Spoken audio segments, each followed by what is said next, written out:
What's up, everyone? How are you guys doing? It's Wednesday. Welcome to another edition of Clutch Sports Talk Live with me, Ryan Flowers, man. We got lots to get into today. Actually, it's going to be football heavy, man. We got free agency, NFL free agency, man, is in full swing, full effect. Teams spending money left and right. We're going to talk about the New England Patriots, man, all the signings that they've accomplished, and what does it look like for them going into next season. And finally, I'm going to talk about LeBron James as a part owner of the Boston Red Sox. Very interesting thoughts on that. So without further ado, man, sit back and relax and enjoy the show. This is Clutch Sports Talk Live with me, Ryan Flowers. Let's go.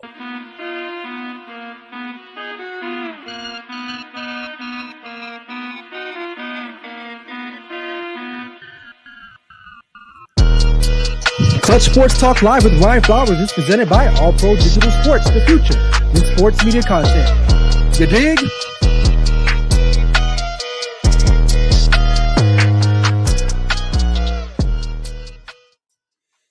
What up, what up, what up? How's it going, everyone? Welcome into another edition to Clutch Sports Talk Live with me, Ryan Flowers. Happy St. Patrick's Day to you guys. Yeah, I'm not wearing green, but I guess what? I got my green ticker down here below, so I am representing for St. Patrick's Day. St. Patrick's Day. But my name is Ryan, so I guess that's Irish, so I guess I'm okay in that aspect. But welcome in for those of you who are listening to me live on Facebook, Twitter, and YouTube, man. Make sure you guys, if you're in the room, drop a comment, like and share this content right now. Get it out to as much people as you can. It really helps the show. It really helps me grow as a creator. So I appreciate you guys. Also, down below in the ticker, the green ticker, mind you, that's all my social media information, man. You can hit me on Instagram at clutch.sports.talk. You can also hit me up at Twitter at clutch_talk, and as well on Facebook at Clutch Sports Talk, and YouTube, Clutch Sports Talk. So pretty simple. Just put Clutch Sports Talk and you're fine, right? So hope you guys are doing all right. We're halfway through the week. We're almost there. For those who work Monday through Friday, just keep grinding. We're almost there. Friday is right here. So, but again, I got another short show. It's going to be short, but it's going to be sweet. Like I said at the top of the show, we're going to be talking about the NFL. Got NFL free agency in full effect. Lots of stuff. Losers, winners. What else more can I say, really? So let's get into it. So NFL full-fledged free agency is in the books. A lot of teams have just stormed out of the gate just like a barn burner.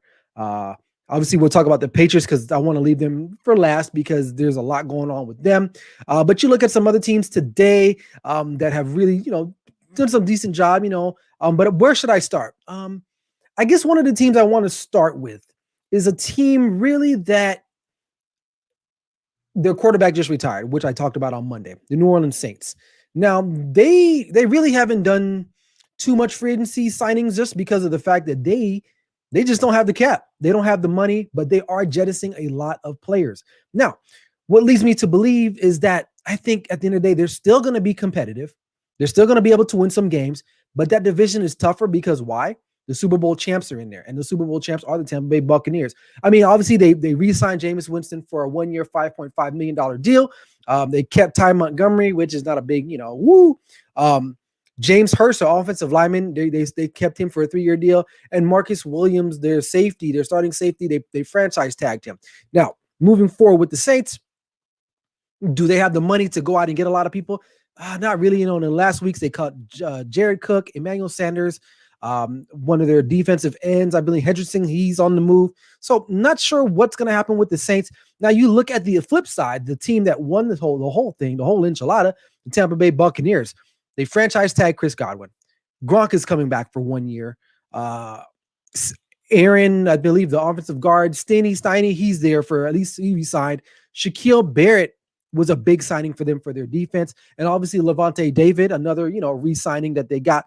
And so you look at the Tampa Bay Buccaneers, they're one of the winners of free agency so far. Why do you say that? Because they kept a lot of their players. That's exactly why I say that, because they're a Super Bowl championship winning team. They're not losing anybody really of any note. Now, there might be one casualty, and that might be Ndamukong Suh, just because maybe he might want a little bit more money than what he's actually worth.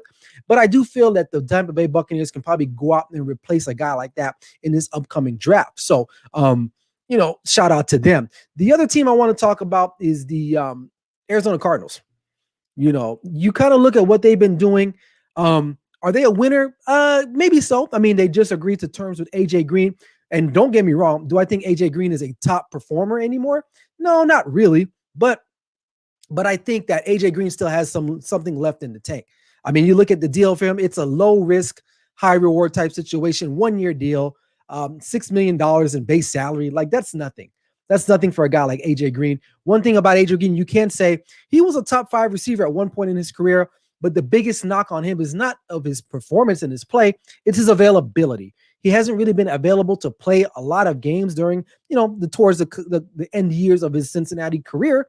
But you pair him now in Arizona with a DeAndre Hopkins, a guy who doesn't miss a game, with Kyler Murray. Now, they do have some questions in the running back position, but they do re-sign their offensive lineman. One of them, Kelvin Beachum, he's back for a 2-year, $4 million deal. Rodney Hudson, they're making a trade from the Las Vegas Raiders, I believe, right now. It hasn't been officialized yet, but Rodney Hudson, a Pro Bowl center, will be entering the fray in Arizona. So for you Las Vegas Raider fans, you bring back Donald Penn, but you lose Rodney Hudson. Yikes. Marcus Golden, they re-signed him. JJ Watt, this happened a few weeks ago or a week or two ago. This is another notable signing only because here's another guy where we don't really think or consider him to have anything left in the tank. So, but if he does have anything left in the tank, you pair him with a Chandler Jones, that's going to be a ferocious defensive line, tandem anywhere in the NFL. So appreciate you guys in the comment section below. I'll make sure I get to those questions in here in just a minute. But continuing on with the Arizona Cardinals, some other guys, Robert Alford, another corner that they got here. So, those are the Bucks and the Arizona Cardinals are pretty solid winners at this point. Sticking in that division, you look at the 49ers, right? The 49ers were riddled with a lot of injuries this past season, especially on the defensive side. But one notable signing that they actually had to get done was on their offensive line. And Trent Williams, they were able to keep him. 6-year deal worth $138 million. That's a lot of money. You get Alex Mack, a very veteran-laden center who's played, I believe, he was a Seattle Seahawk, a New Orleans Saint. Now he's coming to the West. So that's a nice little pickup. Samson Ebukam they picked him up from the Rams. Helps bolster their defense a little bit more. They keep Jason Verrett. I got another guy, low risk, high reward. Jason Verrett was a very solid corner when he was in San Diego then, but another guy who was always hurt a lot. Always hurt. You never see him live up to his full potential. But again, 1 year, $6 million, $6.5 million. That's really nothing. One team I am kind of disappointed in, sticking in the AFC West, the Seattle Seahawks. They still got lots of questions with Russell Wilson. What's going on with them? They have to address their running back situation as they let Chris Carson go. So far, they haven't really signed anybody of any note. Gerald Everett, he's coming over from the Rams, I believe. So nothing that's going to make waves. And, while I'm talking about the Seattle Seahawks, we got a question already out. I'm not sure how true this is, but Alex Usher, rumors are also going after the Raiders pursuing Russell Wilson. Reports are saying that if the trade doesn't go through, he'll stay a Seahawk. Yeah. Russell Wilson isn't going anywhere. The Bears obviously signed Andy Dalton today, which they're part of my losers of free agency so far. Obviously, the Cowboys signed Dak. The Saints just re-signed Jameis Winston.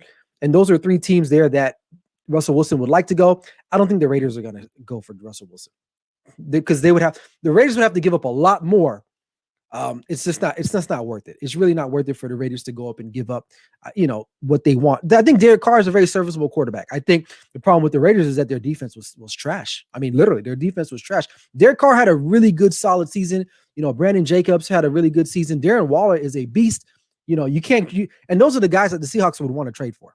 So you're not going to give them up for maybe Russell Wilson, but then you trade all your good guys, and guess what? He has nobody to throw to. They need to address their defense, which I think they probably will here in the draft. And obviously they changed up the coaching staff on defense. So, it is what it is. So cheers. Some other teams noteworthy that I want to talk about is the Carolina Panthers. You're like, well, why? Well, Carolina Panthers, to me, they still have Teddy Bridgewater. So he's a serviceable quarterback.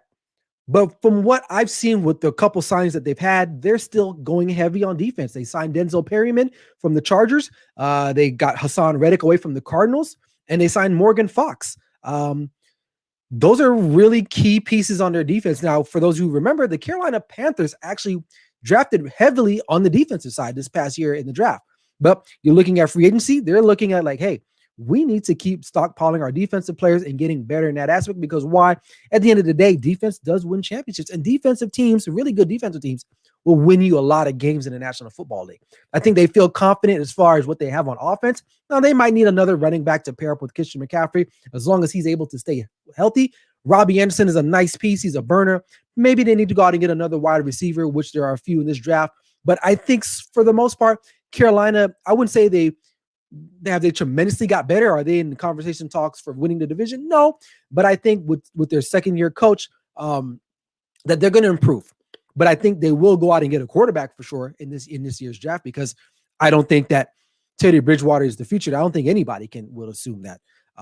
For me, another team also as well, another winner of sorts, the Green Bay Packers. I talked about this on Monday. Aaron Jones was a big re-signing for them. Huge re-signing. Because here's the thing.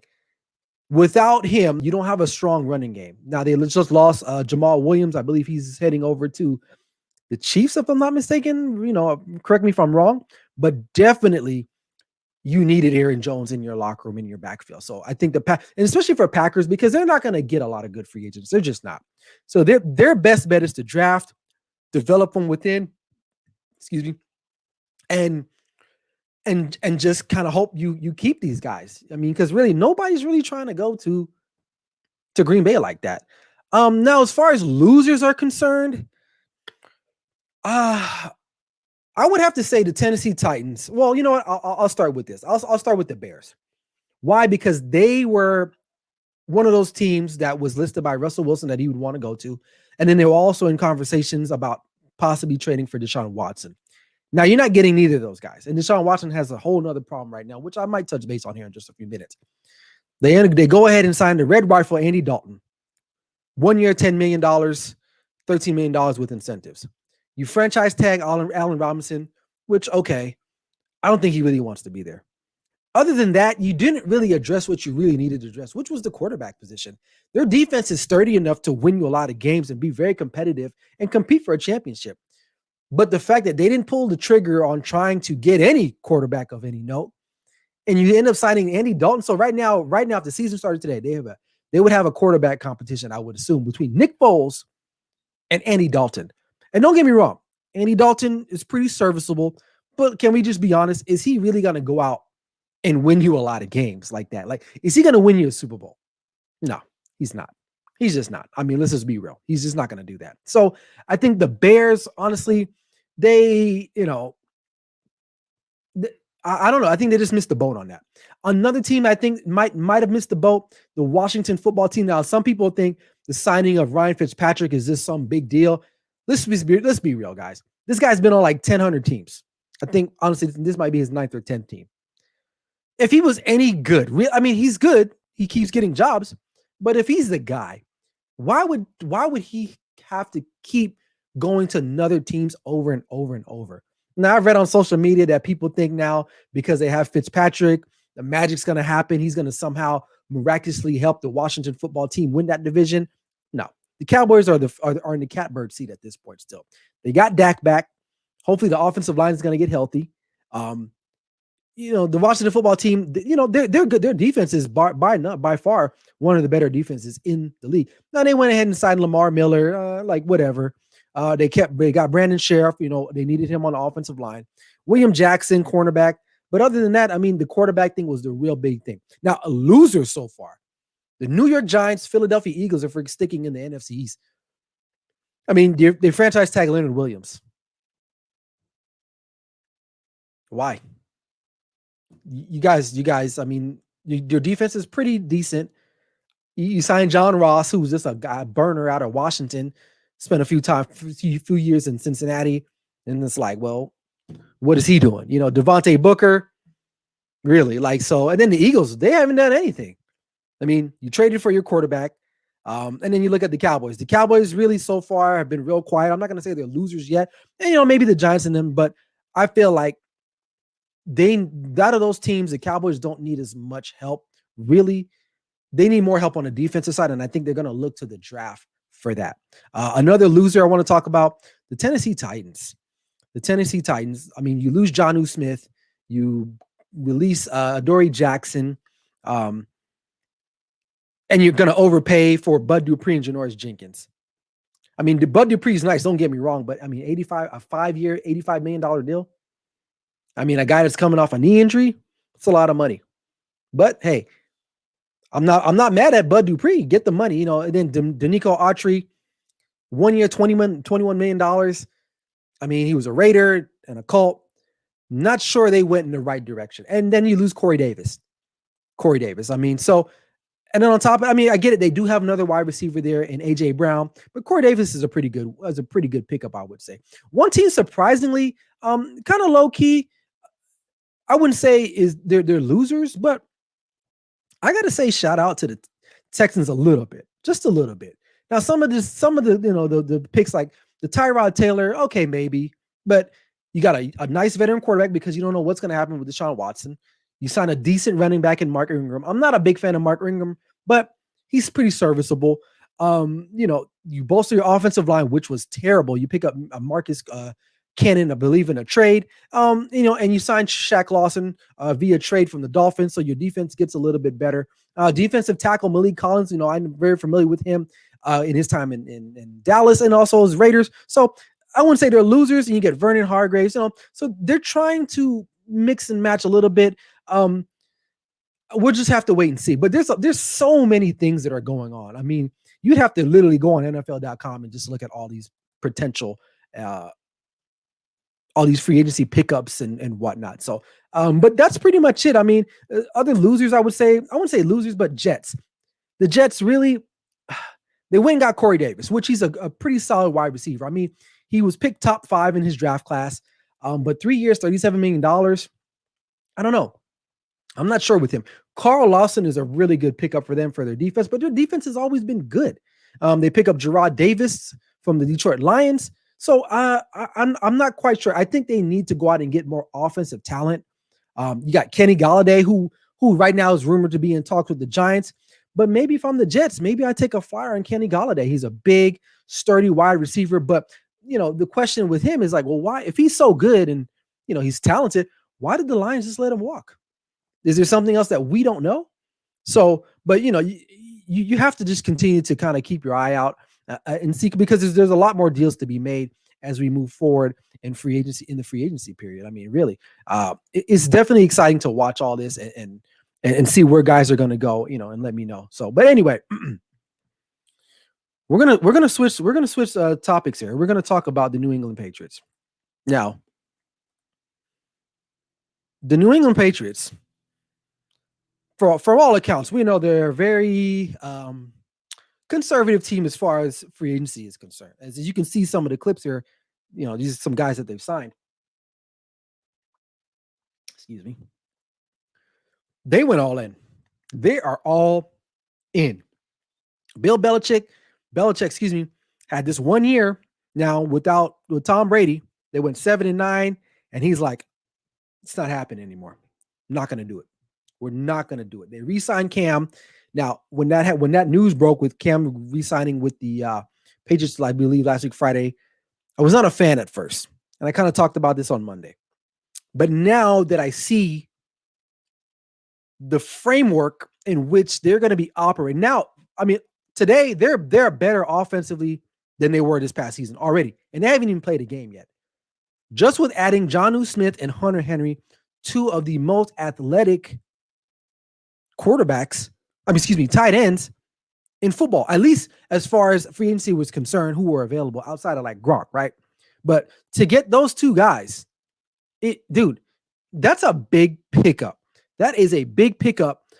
Just in the sense now, because now Cam has someone competent. And I mean, don't forget, they picked up Nelson Aguilar. For you Raider fans out there, you're probably scratching your head. Why did the Raiders not re-sign him? Nelson Aguilar came into his own in Las Vegas. He had a tremendous season. It looks like he got rid of the drops problem, because for his time in in Philadelphia, he just had problems dropping the football, period. Goes to Las Vegas. I don't know if it's desert air. I don't know what it is. He can catch the ball. He's very quick. Then they pick up, what's his name? Is it Kendrick Bourne from the San Francisco 49ers? A very speedster, kind of slot guy, very fast. Just those four pickups, Henry, Smith, Nelson Aguilar, and Bourne, they're way more dynamic now. They're way more dynamic than they were last year. Julian Edelman, he's still serviceable. You can still play Julian Edelman. He's tough. He's got great hands, great route running ability.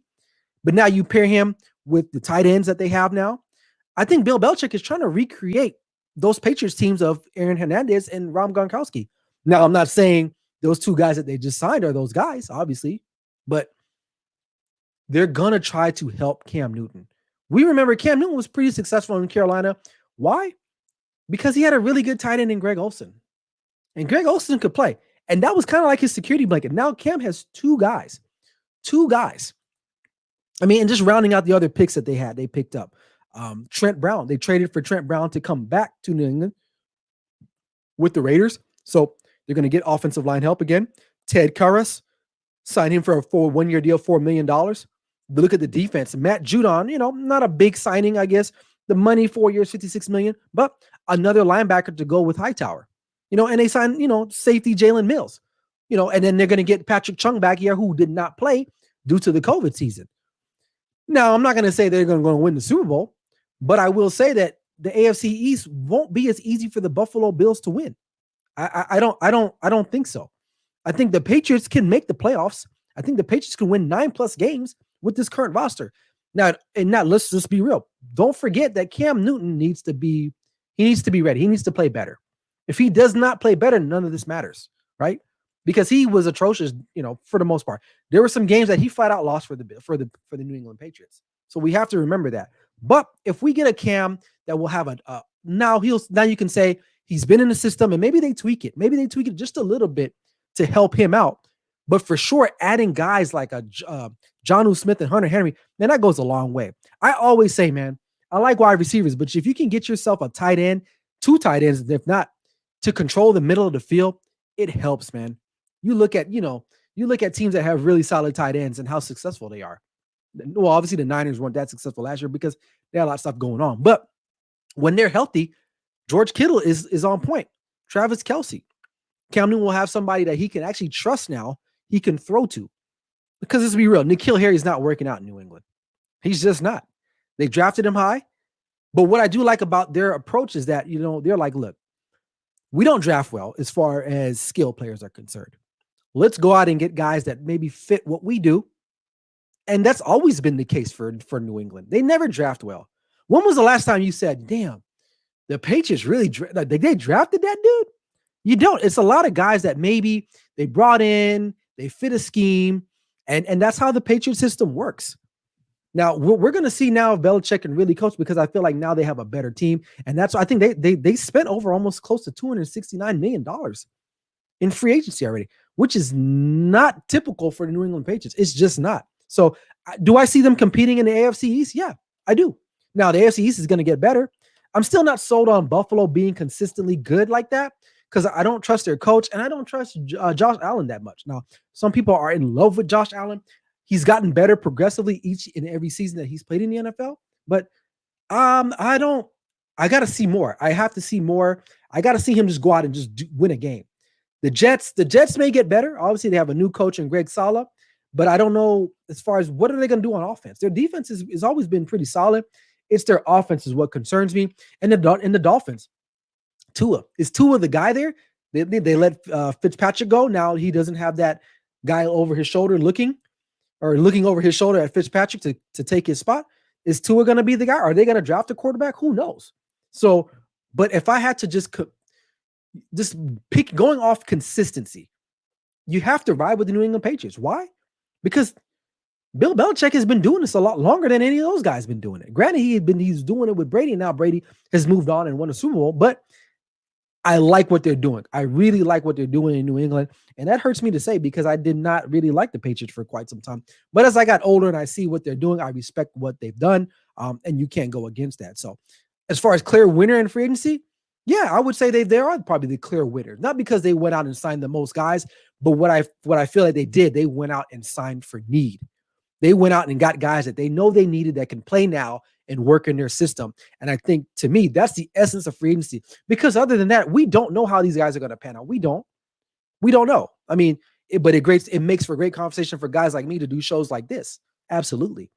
I've never been a big fan of free agency because statistically and historically speaking, teams that spend the most money, for the most part, don't actually win. But in this particular case with the Patriots, I think that this might be an opportunity for them to break that streak and have some immediate success off the bat. So, yeah. Speaking of which, I didn't have a slide for this because I just forgot to make one. But anyway, so Deshaun Watson, I'm going to touch base on this real quick. So reports, I don't know if you know, reports are out there that he, I guess, sexually assaulted some masseur. I don't know what you call him. But some people are thinking, how convenient that this is happening. I'm not surprised. I'm not surprised because here's the thing. Deshaun Watson is going against the establishment at this point, right? And the establishment is the NFL, the owners or whatnot for his particular team. Now they want to keep him. They want him to stay there. They want him to play there. But he's saying, I'm never going to play there anymore. So what do you think they do? You think it's a coincidence that this story comes out now versus not coming out a week ago, 2 weeks ago, a month ago when this all kind of kicked off? No. This is a power play by the NFL, or excuse me, by the Texans. That's why they've been so cool and calm and collected. Like, hey, like, he's going to be our quarterback, hell or high water. And guess what? He probably might be. Deshaun Watson has a decision to make. Either shut up and just deal with it, ride your timeout, ride your extension out, and then get out of Dodge, or don't play, because guess what? It's going to get worse for him. They're going to keep digging and digging and digging and digging. One way to really just destroy someone, especially in today's society with cancel culture that we have now, we got books and stuff now. You got, franchises that have been having pictures, and it's like all this stuff is changing now. It's to go after someone's character. And for all accounts, Deshaun Watson, man, I don't think he's better than Dak, but that's a whole nother topic. But I will say that for the most part, he's been a role model. There's nothing really bad you can say about the guy. And all of a sudden this comes up.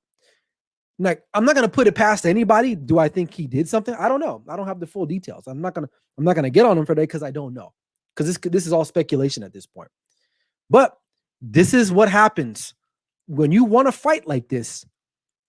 The kid gloves come off, and you have to be ready to entrench yourself, because it's going to be a hard and long fought road. It's, and if he wins, it might be a Pyrrhic victory.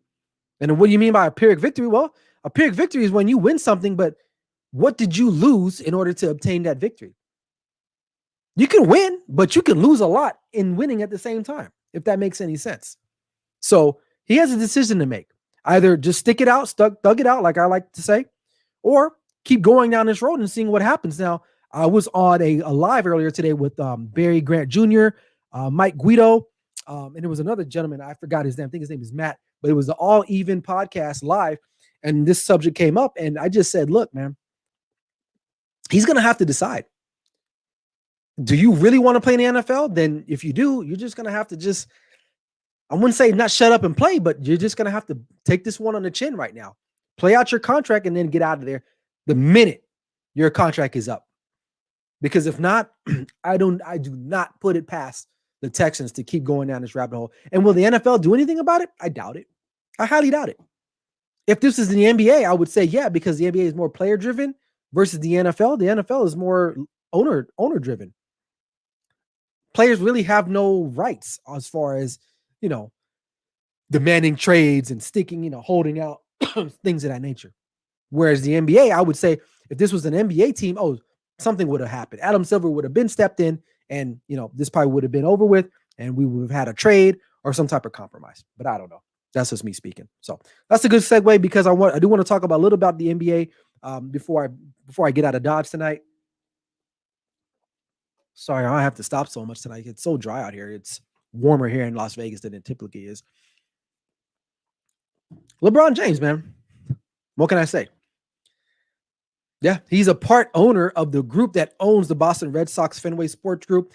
Him and his business partner, Maverick Carter, have decided to join in on that. I forgot the percentage of which he owns, but look, man, for people that hate on LeBron James as far as his politics and things that he says and does, and some people hate on his game.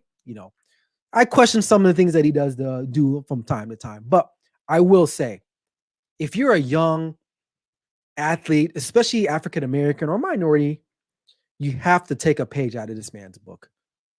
I mean, look. I mean, he owns rights to. He's part ownership in Liverpool, which is one of the most prominent Premier Barclay team or Premier League soccer teams or football teams in the UK, and now he's a part owner in one of the most glorified baseball organizations, hell, sports organizations overall, the Boston Red Sox.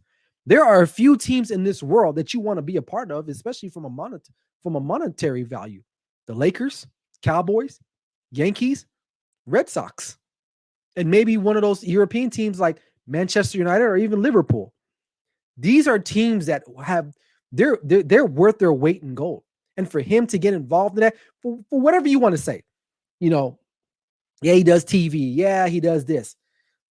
He wants to be an owner in the NBA. He said it. I think he said it again today. He wants to be an owner in the NBA. And he's going to do what he needs to do. And guess what? He needs to start building up capital. He wants to be a billionaire because that's what it costs to be a player, to be an owner. And the fact that and here's the most interesting thing about this. For those of you who don't know, baseball is a very, very strict community when it comes to who they allow in. Mark Cuban a few years ago tried to buy a stake in a baseball team. I forgot what it was. They said, no, you're out. You're out. So and for them to allow him, it actually speaks volumes that they let two black men own a part of Boston Red Sox, which undoubtedly there are parts of Boston that's pretty racist, particularly in that area where the Boston Red Sox play. And I'm not putting shade on them, but like that's the ironic thing about it. So I'm very proud today to just say, you know what, LeBron, man, and Maverick Carter and that group, man, kudos to you guys, man. Like really, like, like my dad said, his business portfolio is diversified and you have to be diversified. Diversification is the lifeblood of success. You have to diversify in every aspect of your life for the most part. And he's doing that, whether it's producing, whether it's owning chains like Blaze Pizza, owning sports professional teams. The guy's doing it. Opening charities, opening schools. He's all over the place. So for whatever you want to say, as far as him and his politics, I get it. It is what it is. I know Zlatan Ibrahimovic had something to say about that later a few weeks ago, but you cannot deny that this guy is great. He gets it. He understands the role in which he's been given, and he's making it easier for other guys if they want to follow in his footsteps. I said we got a question, or what is a comment? It's racist as hell, but that's a power move by LeBron. You have to, yeah. Oh, absolutely, yeah. I mean, like I said, it's funny that he bought into the Boston Red Sox. I'm not saying the Boston Red Sox organization is racist. I'm not saying that, but part of that fan base, you don't want to go down there after certain hours. I'll tell you that much. It ain't because you're a Yankee fan. I'll tell you that much. So very interesting for him. But Maverick Carter, those guys been doing it, man. Like literally. I mean, they're everywhere. They're everywhere. They got their fingerprint and footprint on everything. And I think that's very important. So shout out to him, man. Shout out to him. But I mean, I'm trying to think, is there any other athlete like that right now that we can speak of that is making moves like that? I mean, let me know, because I can't think. I mean, have we ever seen an athlete like that make moves like this? I mean, Michael Jordan's an owner now, but I mean, look how long it took. I mean, I'm saying not long, but he had to go a different path, I would say. But LeBron James, I mean, he's just making moves everywhere. And, and his shoe doesn't even sell as much as Michael Jordan does. I'm just curious to see what LeBron James' net worth is right now. Let me look that up. Let's look that up before I let you guys go. He's the 11th richest player in the world. $500 million. So he's halfway there. He's halfway there. And he's the 11th richest. I'm just curious to see who's even higher than him. That's what I want to know. Oh, I take that back. He's the fourth.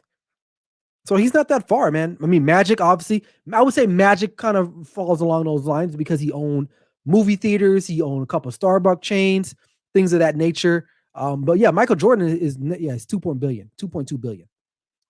So, and it's black men. And actually, there's a guy named Junior Bridgman.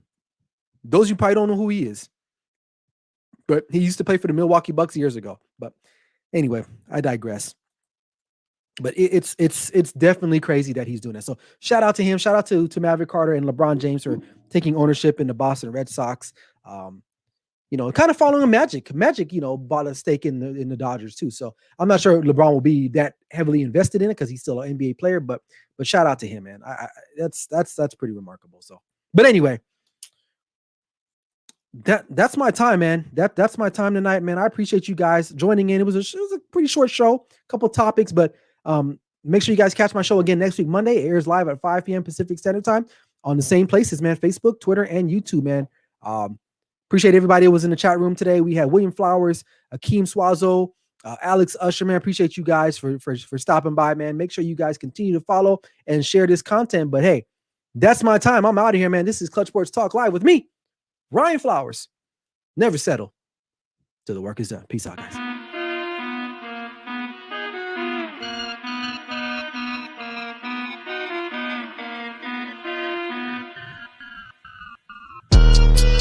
Clutch Sports Talk Live with Ryan Flowers is presented by All Pro Digital Sports, the future in sports media content. Man, come on, let's go.